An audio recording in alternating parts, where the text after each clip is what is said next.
Good morning, everyone, and welcome to Think Future. My name's Calabucas, and once again, we're coming at you live from deep in the heart of Silicon Valley, California. We're talking innovation, startups, the future.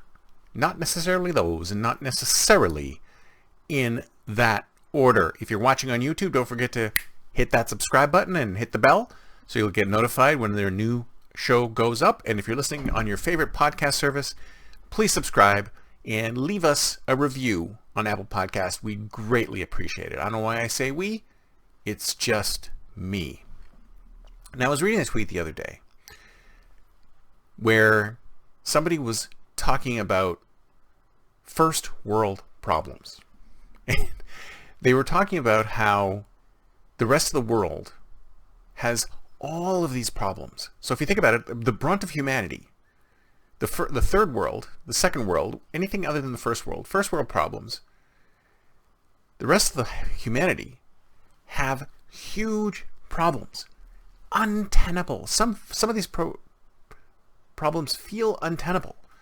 They feel impossible to solve.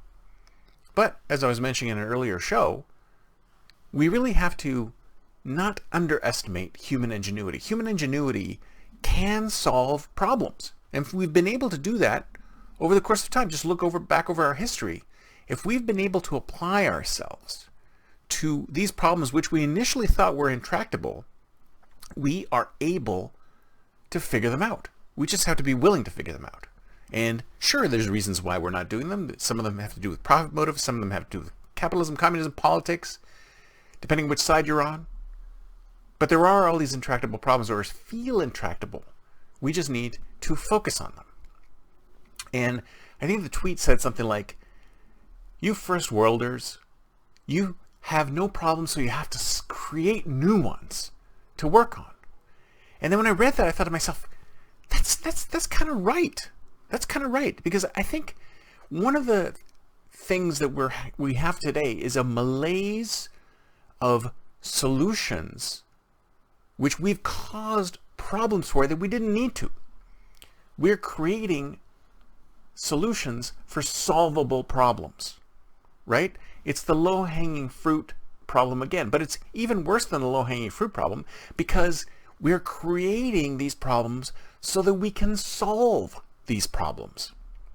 And you see it happening in a lot of places, that the solutions are only there because we caused the problem in the first place. And these are things that we didn't need to cause. We didn't need to cause this problem, but now we have to come up with a solution for the problem. So if we didn't cause the problem in the first place, then we wouldn't need to cause a solution for the problem. And that's an easy problem to solve because it's how did I write it down? A solvable problem. It's a problem that we have created a solution for. Therefore, we create the problem and then the solution to map to the problem. And I think there's a lot more than that, more of that than you can imagine happening, especially in societies that are relatively stable, that have the basics, the basic necessities, the food, the water, the internet access, all of the things that you think are a requirement of basic human survival. We create these problems. Instead of focusing on the big problems of humanity, we create these problems and then we create solutions for these problems. But all we're doing is we're skimming the surface. We're again looking at the low-hanging fruit, and we're not digging in to the really difficult, really problematic problems of the entire human race. We're just trying to solve a little problem, which we've probably created ourselves, that probably doesn't need solution because it's a problem that we created. And we look at the profitability and we look at the revenues that are coming from this problem. It's an easy problem. And I think I mentioned this before. It's like when you're starting up a startup, it's like there are difficult things to attack and there are easy things to attack. And I think too often we attack the easy.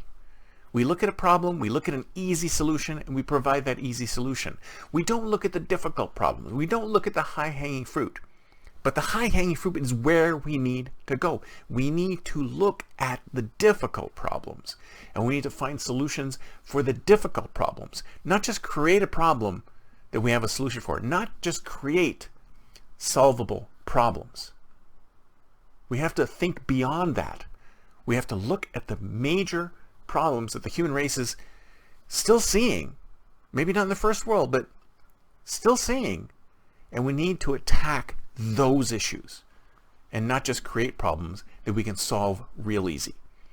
That's it for me for today. See you next time, and until then, don't forget to think future.